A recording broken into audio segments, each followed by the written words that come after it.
deklarasi pembentukan IMM, Institut Minang Merdeka.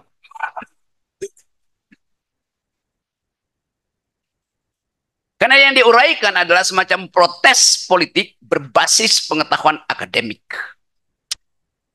Saya juga baru tahu bahwa 1956 Buya Hamka mendirikan sekolah ini dengan berbasis pada filosofi. Karena itu disebut falsafah dan hukum masyarakat. 1956 Buya Hamka tidak pernah lulus sekolah hukum, tidak pernah punya gelar profesor doktor, tapi dia punya pengetahuan tentang filsafat dan hukum. Kenapa begitu? Karena Buya Hamka tidak memakai cincin berlian. Jadi Anda bayangkan seseorang bisa memprediksi bahwa akan ada kekacauan di 2024 kalau hukum itu tidak diasuh oleh ibunya, yaitu filosofi. Itu yang terjadi di Mahkamah Konstitusi. Sekedar mendalilkan, tetapi tidak tahu konsekuensi dari dalil itu. Saya lanjutkan sedikit kuliah ini. Seringkali dan selalu dalil para pengacara 02 terutama di Mahkamah Konstitusi memakai prinsip bahwa hanya hukum positif yang boleh menjadi acuan pertengkaran di Mahkamah Konstitusi. Kan itu kan, hukum positif, hukum positif. Jangan pakai filsafat, apalagi filsafat yang dianjurkan oleh Rocky Gerung. Apa itu hukum positif? Kita di Indonesia memakai hukum positif, mengenal hukum positif melalui doktrin Hans Kelsen. Anda baca tentu itu. Hans Kelsen, orang Jerman, yang mendalilkan bahwa ayat tidak boleh bertentangan dengan ayat di atasnya. Ada Stephen Baum modeling di situ. Itu hukum positif. Jadi hanya boleh diuji berdasarkan konsistensi antar ayat. Ayat pidana, ayat perdata, ayat konstitusi, kan itu namanya. Dan judul buku itu Pure Theory of Law. Yang salah diterjemahkan di dalam bahasa Indonesia. Pure Theory of Law. Bukan Theory of Pure Law, tapi Pure Theory of Law. Teori murni tentang hukum. Itu bahasa Indonesianya itu. Dan di situ dimulai kekacauan cara berpikir kita tentang hukum.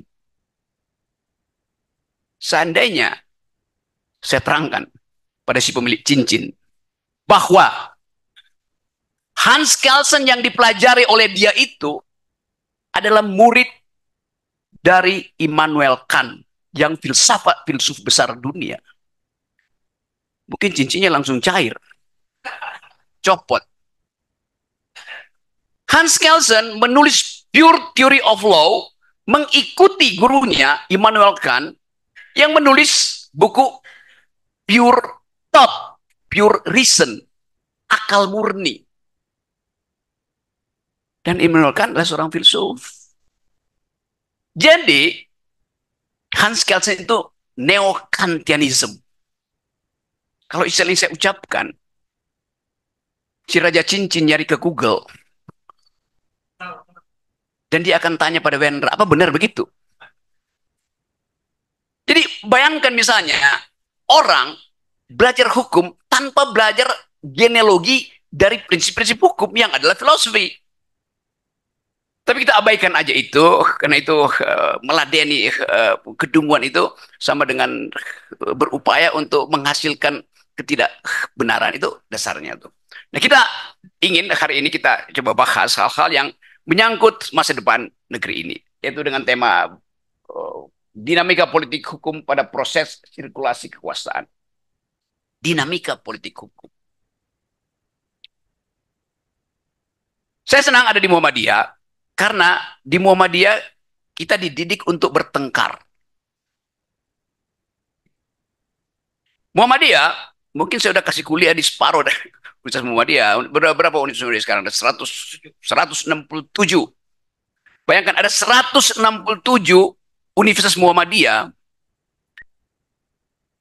Kalau separuh aja dari dosen di Universitas Muhammadiyah mogok, IQ nasional turun 50%. Fasilitas yang disediakan oleh Muhammadiyah untuk membackup IQ nasional luar biasa. Kalau separuh rumah sakit Muhammadiyah mogok, tidak memberikan pelayanan, rata-rata usia hidup kita turun 50%. Jadi Muhammadiyah menopang dua hal yang diperintahkan oleh konstitusi. Cerdaskan kehidupan bangsa, pelihara fakir miskin. Muhammadiyah menyumbang pada pencerdasan kehidupan bangsa melalui sekolah-sekolah. Muhammadiyah menyumbang pada pemeliharaan fakir miskin melalui rumah sakit-rumah sakitnya. Dan sampai sekarang pemerintah berutang pada Muhammadiyah karena selama COVID ada 5 triliun uang Muhammadiyah belum dibayar oleh pemerintah. Kira-kira begitu kondisinya.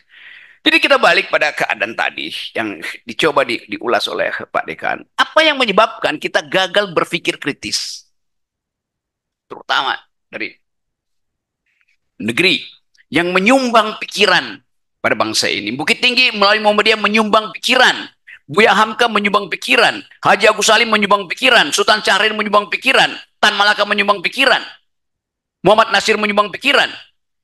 Jadi semua kelengkapan berpikir ada di kota ini. Kenapa kota ini berhenti untuk mengucapkan kritisisme?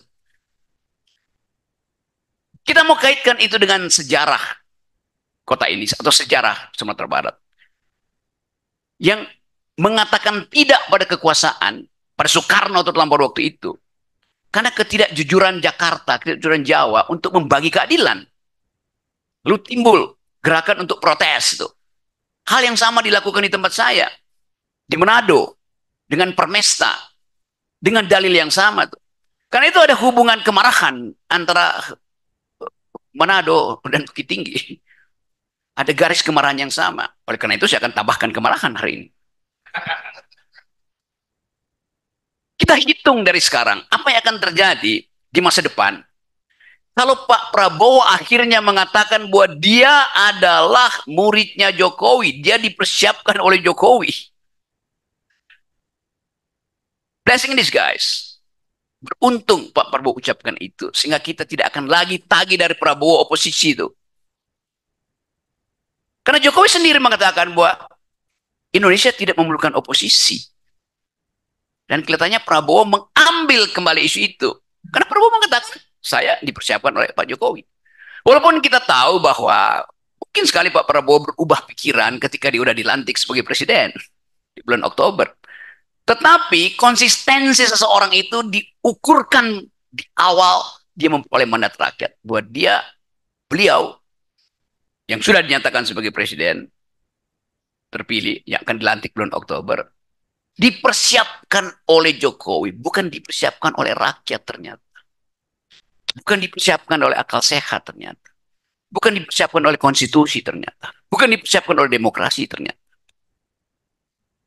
Jadi kalau kita bikin refleksi bahwa pada akhirnya kita mesti melawan terhadap kedunguan politik, terhadap keangkuhan kekuasaan. Tadi dinasti Jokowi masih berlanjut. Bobby mengangkat namanya sendiri. Tapi itu bukan nepotisme. Sama seperti soal Gibran, bukan nepotisme yang kita udah bahas berkali-kali, Bu. Kalau begitu Gibran itu siapa? Anaknya Jokowi? Bukan. Ponakannya Paman Usman? Bukan. Lalu siapa? Kan bukan nepotisme, bukan keponakan, bukan nephew. Jadi bayangkan, argumen dari Mahkamah Konstitusi bahkan tidak paham basis dari pengertian nepotisme. Bahasa Italianya apa? Nipote artinya ponakan. Orang Inggris ambil alih jadi nephew. Orang Indonesia terjemahkan nepotisme. Jadi kedunguan 5 hakim ini terbaca pada ketidakmampuan mereka bahkan untuk mengenali istilah yang paling primer, yaitu kekuasaan. harus dihasilkan melalui kompetisi. Nepotisme tidak ada kompetisi. Oh iya, tapi kan Gibran dipilih oleh rakyat. Dia potong logikanya. Dipilih oleh siapa? Oleh rakyat. Disodorkan oleh siapa? Oleh bapaknya. Kan problemnya disodorkan oleh siapa? Melalui proses yang buruk di Mahkamah Konstitusi itu. Nah, itu yang menimbulkan pertanyaan pada kita. Kalau keadaan ekonomi memburuk, dan pasti memburuk. Sri Mulyani bilang ekonomi akan tumbuh 5%. Tuh. Ya biasa aja, 5% itu biasa aja. Warung Padang di Jakarta menghidupkan ekonomi 6%. Apakah di situ ada intervensi APBN? Nggak ada. Gojek menaikkan pertumbuhan karena ada interaksi ekonomi antar rakyat. Nggak ada bagian APBN yang menghidupkan ekonomi ini kalau cuma 5%. APBN itu fungsinya menghasilkan lebih dari 5%, 6%, 7%, atau 10% seperti yang dijanjikan oleh Jokowi yang nggak pernah terjadi kan. Jadi coba kita bahas secara lebih teliti bahwa semua yang diucapkan di depan Monas itu omong yang kosongnya paling besar itu. Apa beda antara antara Jam Gadang dan Monas? Di Jam Gadang kita coba bangun kejujuran. Di depan Monas yang ada adalah kedunguan. Kita sekarang ada di sini depan Jam Gadang untuk menghasilkan kembali Indonesia yang berpikir, Indonesia yang berpikir. Yang setajam-tajam pikiran awal dari Republik ini, yang disumbangkan dari Sumatera Barat. Kan surplus pikiran itu yang ada di kita hari ini, kita ingat sekedar sebagai sejarah. Saya balik pada soal tadi, kenapa atau mengapa fasilitas keunggulan berpikir itu berhenti diproduksi dari tempat asalnya, yaitu Bukit Tinggi. Apa yang terjadi sebetulnya? Apakah trauma PRR itu masih menghantui masyarakat kita? Dulu, mereka yang berpikir tajam pergi ke Jakarta untuk mempengaruhi pikiran nasional berhadapan dengan kolonialisme itu. Hatta pergi bergaul dengan kaum sosialis Eropa dan datang dengan ide koperasi. Tajam sekali idenya itu tuh. Sultan Syahrir belajar filsafat, nggak lulus dari Leiden, tapi dengan logika yang kuat bisa mempromosikan Indonesia di PBB. Semua itu adalah hasil eksodus orang Bukit Tinggi, eksodus Sumatera Barat, pergi bersekolah, balik dengan pengetahuan. Itu dasarnya. Kalau di awal saya Wendra Yunaldi, bagi saya pasti orang Jawa.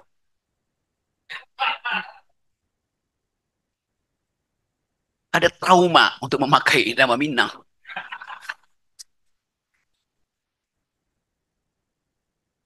Untuk pikirannya masih Minangisme.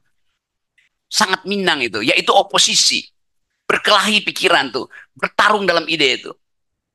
Jadi nggak usah peduli dengan nama. What is in a name? Kata Shakespeare tuh. Saya balik pada duduk perkara kita. Kebangsaan kita tuh. Kita bicara tentang kebangsaan di Jam Gadang. Sementara yang ada di depan Monas adalah kebangsaan. Dialektika itu yang bisa kita uji. Mengapa kebangsaan menguasai kebangsaan? Karena ada konsekuensi untuk mengatakan bahwa kebangsaan dihidupkan dengan imajinasi. Kita ingat buku yang ditulis oleh pemikir seorang Indonesianis dari Cornell University, Ben Anderson, menulis buku The Imagined Community. Indonesia is the imagined community. Komunitas yang dibayangkan. Bangsa itu bukan yang ada sekarang, tapi yang dibayangkan. Karena itu kita ditarik terus untuk berpikir apa ide kebangsaan di depan itu. Bukan sesuatu yang sudah selesai. Konsep nation selalu dalam kondisi in the making, ongoing. Kita isi itu. Dengan apa kita isi itu? Ya dengan pengetahuan. Supaya kita bisa bertanding dengan bangsa-bangsa lain di wilayah yang sama pengetahuan. Tapi kalau kita hitung dari sekarang, keinginan untuk melihat Indonesia yang berpengetahuan dibatalkan oleh statistik bahwa IQ nasional kita hari ini tinggal 78, sedikit di atas simpanse. Datanya begitu keadaan kita tuh. Kita bicara tentang kampus merdeka, tapi kehilangan kemerdekaan untuk berpikir. Jadi semua sinyal yang diucapkan dari depan Monas itu mengganggu akal sehat kita. Begitu kita mau berpikir kuat, maka kita diancam oleh undang-undang ITE. Kemarin hari Senin,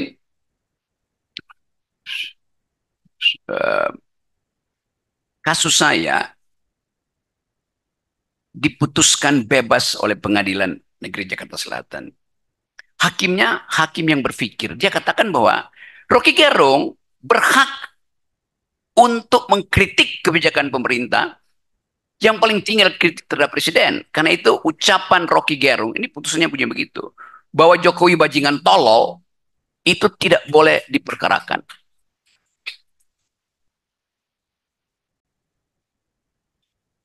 Berarti benar, boleh ucapin. Jadi bayangkan, masih ada hakim yang berpikir rasional tuh. Yang menganggap bahwa ya biasa kritik itu. Kan itu dasarnya tuh.